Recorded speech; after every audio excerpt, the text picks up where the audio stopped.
நேயர்கள் அனைவருக்கும் இனிய வணக்கம்.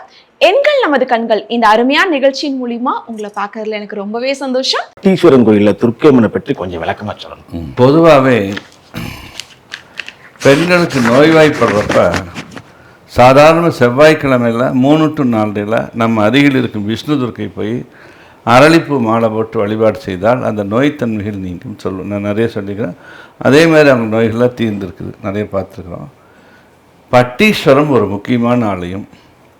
ராகுவோட அதிதேவதை பட்டீஸ்வரம் துர்காதேவி, கேதுவோட அதிதேவதை சித்திரகுப்தன், சனீஸ்வரனுடைய அதிதேவதை யமதர்மன். இப்படியே நிறைய விஷயங்கள் இருக்குது.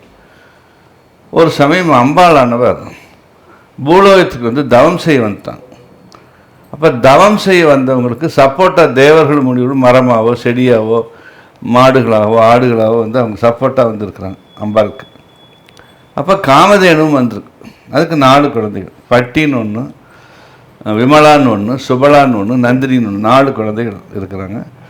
பட்டி எப்பயுமே அந்த அம்பாள் கூட லிங்கத்தை பூஜை பண்ணுறதை பார்த்துக்கிட்டே அந்த மந்திரங்களெல்லாம் கிரகிச்சிக்கிட்டே இருந்துச்சு. உடனே ஈசன் ஒரு நாள் அன்னை பராசக்தி ஆட்கொண்டு விட்டான்.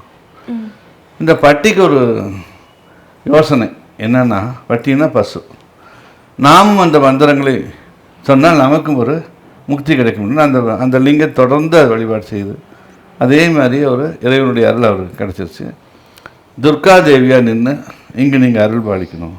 அருள் பாலிக்கிறது மட்டுமல்லாமல் சர்ப்பங்களால் வரக்கூடிய தீமைகள், மனிதர்கள் ஆயுதங்களால் வரக்கூடிய தீமைகள், விபத்துக்கள், மிருகங்களால் வரக்கூடிய தீமைகள், கடுமையான நோய்த்தன்மைகள், இவைகளெல்லாம் இந்த இடத்துக்கு வந்தால் நிவர்த்தி ஆகும் அப்படின்னு சொல்லி ஒரு பெரிய வரத்தை அம்பாள்கிட்ட வாங்கினது இந்த பட்டி. அதனால் பட்டீஸ்வரம் துர்காதேவி அருமையான ஒரு ஆலயம், சிறப்பான ஒரு ஆலயம், அற்புதமான ஒரு ஆலயம். அங்கே இருக்கும் ஈசன் தேனுபுரீஸ்வரர். அதை விட அதில் இன்னொரு பைரவர் ரொம்ப அழகாக இருப்பார்.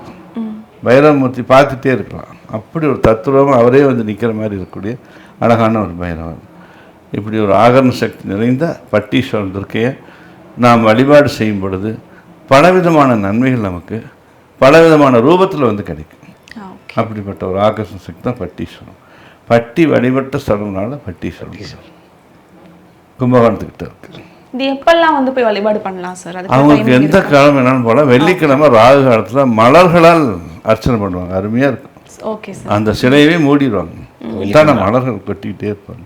மலர்கள் பூலோகத்துக்கு பிரபஞ்சத்துக்கு ஒரு தொடர்புகளை ஏற்படுத்தும். எப்பயுமே அவங்க கைலாயத்தில் 2 பேர் பூக்களை எடுத்துகிட்டே இருப்பாங்க. அது மலை மாதிரி குமிஞ்சிட்டே இருக்குது. அவங்க சுத்தம் பண்ண வந்துகிட்டே இருக்குது. இந்த பூக்கள் எங்கேருந்து வரும்னு தெரியலையே அப்படின்னு கேட்டால், இந்த பூக்கள் யாரோ பூலோகத்தில் பீமன் ஒருத்தருக்கோம். எப்போ பார்த்தாலும் மனசுக்குள்ளேயே சிவனுக்கு பூக்கள் அலங்காரம் பண்ணிகிட்டு இருக்கிறோம், அர்ச்சனை பண்ணி அந்த பூக்கள் இங்கே விழுகுது அப்படின்னு. அந்த மாதிரி பீமன் ஒரு பெரிய சிவபக்தன். பூக்கள் அந்த மாதிரி பூக்கள் அலங்காரம் பண்ணிக்கிட்டே இருப்பாங்க. அது ஒரு விசேஷம். அன்னைக்கு போகிறது இன்னும் சிறப்பு. வெள்ளிக்கிழமை நாள் போனால் இன்னும் சிறப்பாக இருக்கும்.